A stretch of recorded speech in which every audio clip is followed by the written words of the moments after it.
স্বস্তির খবর লাল হলুদ সমর্থকদের জন্য।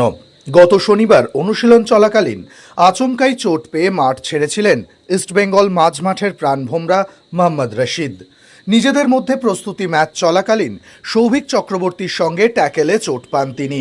তারপরেই সাপোর্ট স্টাফেদের কাঁধে ভর দিয়ে মাঠ ছাড়তে দেখা যায় তাকে। ইস্টবেঙ্গল ম্যানেজমেন্টের তরফে মনে করা হয়েছিল রশিদের চোট গুরুতর।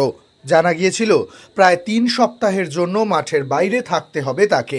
রবিবার রশিদের চোটের জায়গায় এমআরআই করানো হয়। ছুটি থাকায় রিপোর্ট আসতে একদিন দেরি হয়। সোমবার রিপোর্ট পেয়ে অনেকটাই স্বস্তিতে লাল হলুদ শিবির। সূত্র মারফত খবর, রশিদের চোট একেবারেই গুরুতর নয়। তার এমআরআই রিপোর্টে তেমন অস্বস্তিকর কিছুই পাওয়া যায়নি। সব কিছু ঠিকঠাক থাকলে মঙ্গলবার থেকেই দলের সঙ্গে অনুশীলন শুরু করবেন রশিদ। আগামী 11ই এপ্রিল চেন্নাইন এফসির বিরুদ্ধে ইস্টবেঙ্গলের প্রথম অ্যাওয়ে ম্যাচ।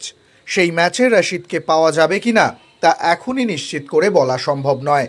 তবে যা খবর তাতে 16ই এপ্রিল বেঙ্গালুরুর বিরুদ্ধে মাঠে নামতে কোনো সমস্যাই হবে না রশিদের।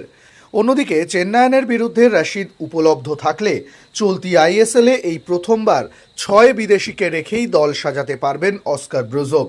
এই মুহূর্তে 6 ম্যাচে 11 পয়েন্ট নিয়ে লিগ টেবিলের 5ম স্থানে রয়েছে ইস্টবেঙ্গল।